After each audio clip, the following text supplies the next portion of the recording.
রোজই তো সন্ধ্যার সময় চায়ের সঙ্গে কিছু না কিছু লাগে। রোজ রোজ কি বানাতে ইচ্ছা করে? একদিন বানান আর 10 থেকে 15 দিন রাখুন, 1 মাসও রাখতে পারেন। দুর্দান্ত স্বাদের মশালা চূড়া আজকে আপনাদের সাথে শেয়ার করব। পুরো ভিডিও নিয়ে এসেছি, ভালো করে দেখুন আর বানিয়ে ফেলুন। প্রথমে মশলাটা বানাই চলুন। তেল গরম হয়ে গেছে, তাতে ধনিয়া ভেজে নিলাম, অল্প চিনি দিয়ে দিলাম, মৌরি দিয়ে দিলাম, দরদরা করে পিষে নেব। পিষার পরে দিয়ে দিলাম বিট লবণ, চূড়া মশলা যে কোনো মুদি দোকানে পেয়ে যাবেন, 10 টাকা দাম নেই, নিয়ে আসবেন। এবারে একটা বড় কড়াই, মোটা মোটা দেখে নিয়ে নেবেন, যাতে কড়াইটা একটু মোটা থাকে, তাহলে চিড়াটা লেগে যাবে না।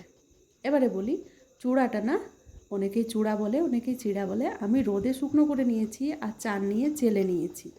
1 কেজি কোয়ান্টিটি আছে। ওদিকে চূড়াটা ফ্রাই হোক, আমি এদিকে বাকিগুলো সব ফ্রাই করে নিই। আমি এখানে বাদাম ভেজে নিয়েছি আর মাক্কা পাঁপড়, সব খুব সহজে পেয়ে যাবে, অনলাইনে মাক্কা পাঁপড় বলে সার্চ করলেই পেয়ে যাবে। তাতে অনেক কিছু দেওয়া যায়, আমি খুব কম উপকরণ দিয়েই আপনাদের কাছে দেখাচ্ছি। চূড়াটা ফ্রাই হয়ে গেছে, এইবারে মশলাটা সব দিয়ে দিচ্ছি। গ্যাসটা কিন্তু স্লো রাখবেন, স্লো আর হাই করে ভাজবেন। আওয়াজটা শুনুন, নিশ্চয়ই আওয়াজটা শুনে নিয়েছেন কতটা ক্রাঞ্চি হয়েছে, আর খেতে কিন্তু দারুণ লাগে। আমি অল্প করে সেও দিয়ে দিলাম, কারি পাতা ভাজা দিয়ে দিয়েছি কাঁচা লঙ্কা ভাজা। ঝালটা পরিমাণ বুঝে দেবেন, আমার তো বাচ্চাও খাবে, ওই জন্য আমি লঙ্কাগুলো বড় বড় রেখেছি, যাতে খুব সহজেই আমি বেছে নিতে পারি। আপনারা ছোট ছোট করে দেবেন। অল্প করে রেডিমেড চানাচুরও দিয়ে দিলাম। এবারে দেব নারকেল। অবশ্যই নারকেলটা আমি তাওয়ায় অল্প করে ভেজে নিয়েছি, ড্রাই নারকেল এটা। আপনাদের কাছে কাঁচা থাকলে হালকা করে ভেজে নেবেন আর দিয়ে দেবেন। এই যে মশালা চূড়া বানালাম, এটাও কিন্তু মহারাষ্ট্রের স্পেশাল মশালা চূড়া। প্রত্যেকটা পরবেই ওরা বানায়, আর আমি তো এখন মহারাষ্ট্রেই আছি।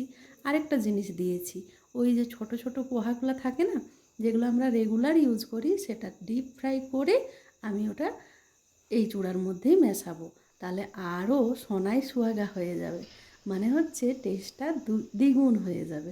আচ্ছা, আপনারা ট্রাই করছেন তো? প্রথমবার যখন বানাবেন না, অল্প করে বানাবেন। আমি এইভাবেই শিখেছি। আমি এটা 4 থেকে 5 বার বানালাম আর আপনাদের সাথে শেয়ার করলাম। ভিডিওটা কেমন হয়েছে অবশ্যই জানাবেন। এই যে কি সুন্দর খইটা দিয়ে দিলাম, চিড়ার খই বলতে পারেন, আর তার উপরে অল্প করে মশলা দিয়ে দিলাম। গ্যাসটা কিন্তু স্লো আছে, মশলাগুলো সব মিলাতে হবে। দেখা হচ্ছে খুব তাড়াতাড়ি অন্য কোনো ভিডিওতে। ভালো থাকবেন, সুস্থ থাকবেন।